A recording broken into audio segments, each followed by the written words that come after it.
Hey guys, it's Dan the Man Martin here, and it's on education. And today we're going to talk about growth mindset. And this is part two of my podcast on this topic. And today, what we're going to do is go ahead and review a little bit about what a growth mindset is and what a fixed mindset is. And then we're going to concentrate on solutions. How do you encourage a growth mindset with your students? So without further ado, let's get after it. Okay, so what are the characteristics of folks with fixed mindsets as compared to growth mindsets? People with fixed mindsets tend to be afraid of challenges. They don't want to show that they're not smart, and so they'll shy away from things that they're not sure that they can accomplish. They avoid situations where they can make mistakes. They feel that they're either good or bad at certain tasks, and they don't feel like that they can improve their ability to do things because their intelligence is fixed. And they shrink when they're criticized. They may have been told all along, you're an A student, you're so smart. Well, they don't want to do anything to disprove their perceptions of themselves and maybe their teacher's perception of themselves. And so they avoid these hard tasks and they're afraid of failure. People with a growth mindset, they love challenges. They're not discouraged by setbacks. They always have the confidence that they can improve. They feel like their intelligence is not static, that they can always get better, and they relish feedback because that gets them closer to their goals. And so we looked at this in the last recording, and we drew some conclusions about the research that has already been done on interventions. From the data that I've read, interventions seem to be able to alter the opinions of students on their ability to learn and accept challenges. It really did. All the questionnaires, they seem to have a bump in confidence to attack challenging tasks. Evidence of improvement in academic performance were not conclusive. And a lot of the studies show no improvement in grades or performance, but students with poor academic performance, those that were at risk, seemed to improve, and the improvements were quite noticeable. Some of the evidence suggests a slight improvement in performance after these interventions, but really the only ones that were drastic were with poor performing students. The studies were limited in their time span. Students were studied for just 1 year in the articles that I reviewed. Okay, so now we're going to look at some ways to develop a growth mindset with your students. And this comes from an article on Informed Ed, the Informed Ed website by Sarah Briggs. And she lists 25 simple ways to develop a growth mindset. The first one, she says, exaggerate a fixed mindset. And then asks what's possible without perseverance. And so my thought would be to look at some success stories of people that have persevered through some very difficult tasks.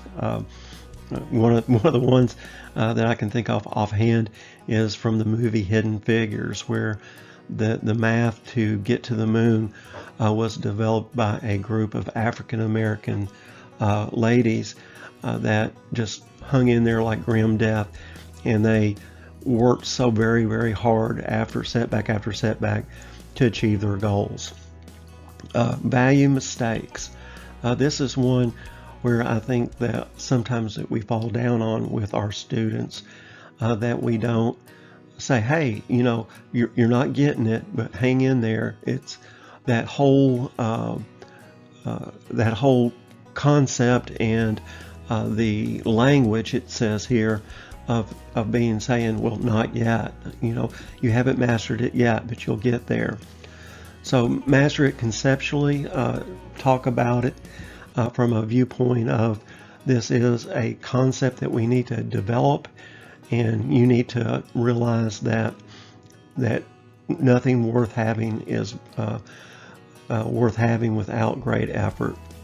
It says enjoy a challenge, adopt a growth mindset language, acknowledge and embrace imperfections. And so That's one of those things where you recognize maybe a mistake on an exam or maybe a misstatement in class, and you say, man, that was a really good thought, but maybe we need to look at it from a different perspective or different point of view, and discuss how the process of thinking about things, how to improve our thinking, how to use data, how to work the process through, and be careful with our calculations if you're doing math or science. Follow the research on brain plasticity. That's a hard one to say. One of the books that I've read is called Brain Rules, and it's an excellent book. And I'll put the link down below so that you can get your own copy. And there are 12 different skills or things that the author denotes about how the brain works, and encourage that with your students. Say, these hard tasks are like lifting weights. You can't get stronger unless you lift those heavy weights or tackle those hard problems. Stop seeking approval. That's one of the things that I think that a lot of times we reward a lot in class and with our students is you have approval-seeking students, and that motivation to have you approve of them should be shifted toward having them feel accomplishment of a task, and not always seeking the teacher's approval for their accomplishments. Hey guys, sorry to interrupt, but I got an important question for you. Do you have a special skill or talent that you need to share with the world? Maybe you're an excellent photographer, or maybe you're an excellent woodworker or crafter or cook. There are any number of things that people do every day and really enjoy and do well that they need to share with others. And so let the good people at Teachable lead you through the process of designing your own online course. It's really enjoyable, plus you can make some extra money, and I've included a link down below. Maybe your special talent is commenting on videos and blogs. And so there is a place called Paid Online Writing Jobs. And I've included a post down below where you can make money per hour reviewing and writing for others. And so this is a real cool site as well. Maybe you got that back to school blues and you're dreading going out to the stores to buy school supplies for your students. And I'm going to encourage you this year to do a lot of your shopping online. One thing, you don't have to buy from depleted store shelves. You can always pick exactly what you want and find exactly what you need. And so I'll provide a Walmart link down below where you can go and shop for your school supplies. Now, when you click on an affiliate link of mine, it won't ever cost you anything extra, but I'll get a small percentage of the sale that will help me create more content for you. So hopefully you're enjoying the podcast, and we'll get right back to it. Thanks. Value the process over the end results. Enjoy the struggle. They have those T-shirts now that say the struggle is real, and embrace the suck. David Goggins is a famous athlete that says to really achieve great things, you've got to enjoy the process and the difficulties that you are undergoing. Cultivate a sense of purpose.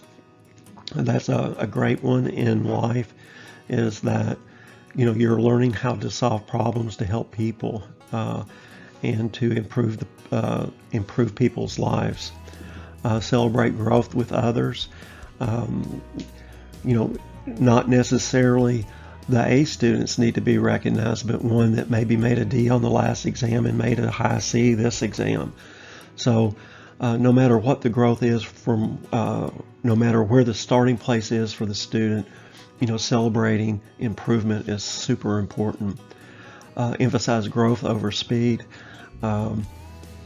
That's one that I had trouble with in my classrooms a lot of times, is getting ahead of ourselves and thinking that you had to accomplish in a certain period of time, because there was always time pressure to get through the material. But sometimes you need to slow down and make sure that your students are getting the concepts that you're teaching. Reward actions, not traits. And so again, don't ever say, "Oh, you're so smart." Say, "Wow, you've worked really hard." And within that, redefine the word genius. And so native intelligence isn't always sufficient. It takes great effort to accomplish great goals. Okay, so again, we're continuing on with the 25 simple ways. This is portray criticism as positive. So, work the problem, not the obstacle, I guess I could say. So, you're going to be overwhelmed if you look too far down the line. So, just work through the solutions to problems step by step, and not get caught up in, "Oh, I'm never going to get this." Provide regular opportunities for reflection. This is important. You'll want to say, well, instead of just telling a student that they got it wrong or marking it wrong on the paper, you might ask the student, well, what process did you use to come up with that answer? And a lot of times that process of reflecting on how solutions were obtained, it's great. Also, how much did you study before the exam, and did you study in a quiet environment? Were you totally focused? What happened, to cause you maybe not to master the concepts that were required? Decouple improvement from failure. Of course, again, you may have students starting at a really low level of understanding in your class, and maybe making a 50% on an exam means that they've learned half of it. They just don't have it yet. And so, reward great effort, and ask the student, are you putting forth your best effort? And if they are, say, well, wow, that's great, let's keep working at it, we'll get it. Highlight the relationship between learning and brain training. All right. And so just have the mindset that when you're working your brain, you're lifting weights. So you're creating pathways, and the more you accomplish through hard work, and the harder the tasks are that you accomplish, the more you're training your brain to solve difficult problems. And the brain learns and grows and makes connections through the work of solving hard problems. Cultivate grit. Make a new goal for every goal accomplished. There may be times when students have kind of maxed out on the content that you've presented, and other students in your class are still struggling to get there. Well, that's got there needs to have another goal to work on. Maybe even if it's just teaching other students in the class, or maybe it's a extra set of problems, or a lot of times what I had was the kids that got it quickly, they wanted to get it quickly and just not goof off. And so you should stress this brain development part and say, hey, listen, you got this, but let's keep working to improve and grow and get stronger in our thought process. Take risk in the company of others. I think that is one of those things where students are, especially those with a fixed mindset, don't want to go up and work a problem on the board, for example, if they feel like that they're going to struggle with it, and maybe celebrate those efforts, or maybe put a problem on the board and struggle with it yourself and say, hey, listen, we all struggle with hard problems. Let's think through this and let's see if we can solve it. Think realistically about time and effort, and take ownership of your own attitude. And so I think that is wonderful. I always wanted to create a sense of urgency in my classroom, because I felt like if we didn't, we wouldn't put forth our best effort. And so I think you have to work to manage your expectations, but also create a sense of urgency, and have students realize that they're going to have to work hard to achieve their goals. All right, so now we're going to talk about some different students that have different attitudes. In our example here is a young fella named Steve, and the title here is Grades and Learning. And Steve is sitting at a desk with his hand on his forehead and looking quite bored. So this is Steve. He is bored. Steve should have taken the honors or pre-AP course. He didn't because he was afraid.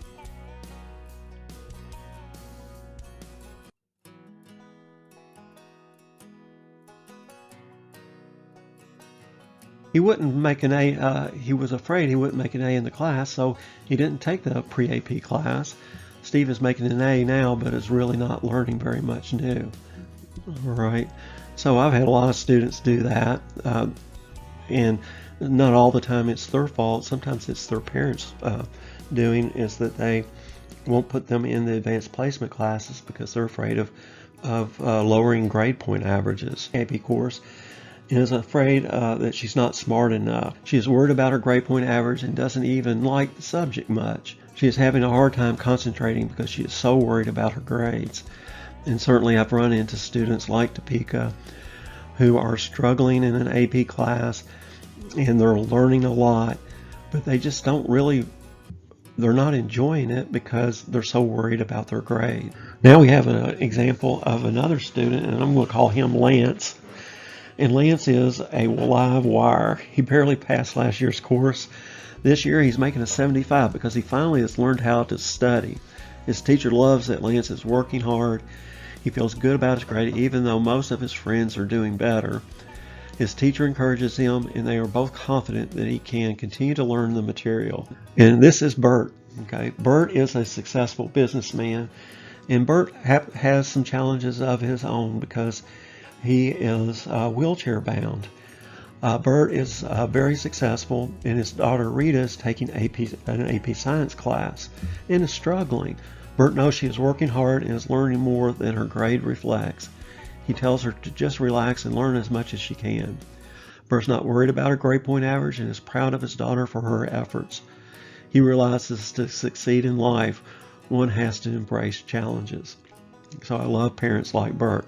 I have some suggestions about developing growth mindsets in the classroom and school-wide.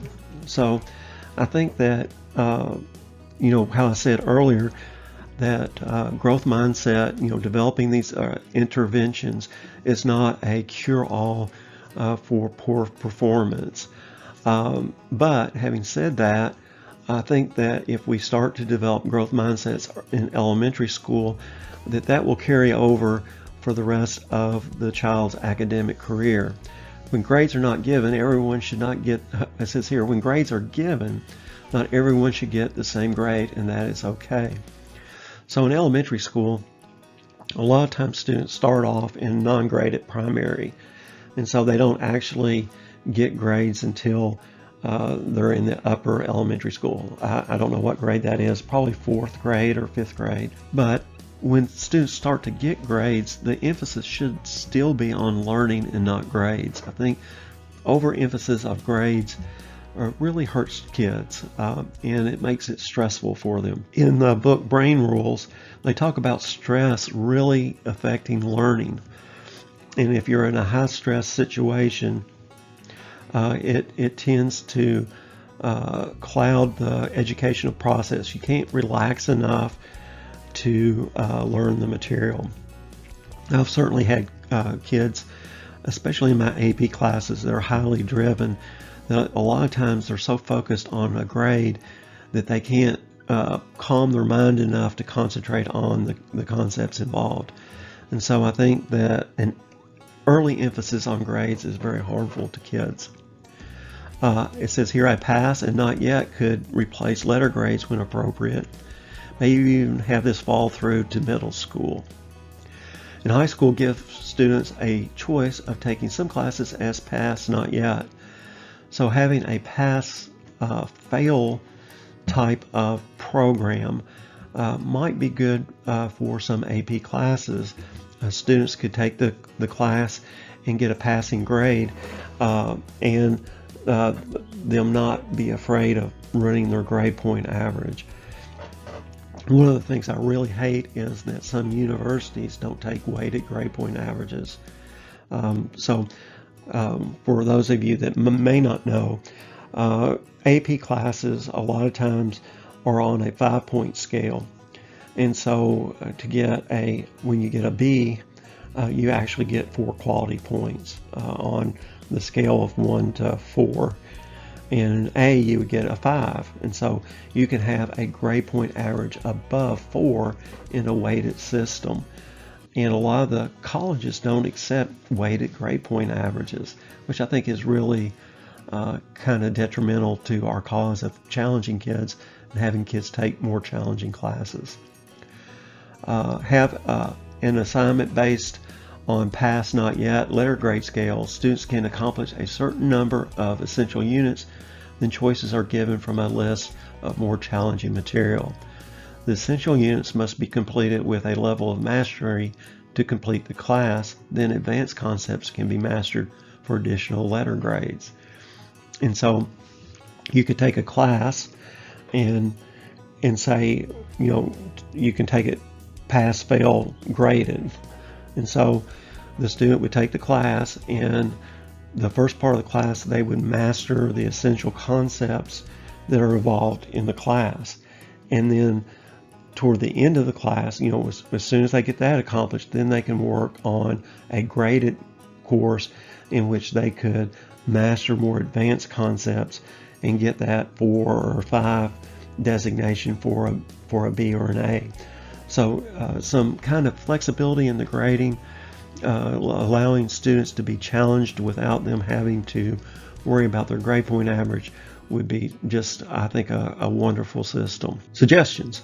Okay, so some more of my pondering on what I would do if I was the head education czar of the country. I would have class rankings can only be done on a weighted scale. And so no announcements of perfect 4.0 unweighted grade point averages at graduation. Of course, this is for high school. Maybe for middle school also, if it's a grade at middle school. Find ways to recognize students for non-GPA related accomplishments. I think this is really important. Not everybody is an academic, and that's okay. Leadership awards, maybe present president of clubs, FFA championships, team captains, so find ways to recognize students for non-GPA related accomplishments. One of the things I think that we had at our school is having the AP Scholar designation for students that have taken so many AP classes. And just generally having the mindset you only get stronger by lifting heavy weights. So the goal should be for students to challenge themselves, not to be so worried about grade point average and class rank and all that kind of nonsense, but to actually strengthen their skill sets and be ready for what in the future to accomplish. Final thoughts. Okay, so much of what we do is antithetical to developing kids with a growth mindset. We have a set way that we design the educational experience. We set amount of times for the subject. It's all time delimited. We set grading scales. We have little or no curriculum choices, and so that might be a little misleading. And people say, well, you have electives that you can take and so forth, but within the core classes, we have a set curriculum to follow, and there's very little wiggle room for that. And I understand that there's certain things that students have to master, but maybe cut back on maybe some of the content and then have some optional content and do that kind of thing where you can take the class pass, fail, grade, which means that you have to accomplish a certain number of essential units and then have more challenging units at the end where students can actually work for a grade for the class to help improve their point standing. Just a thought.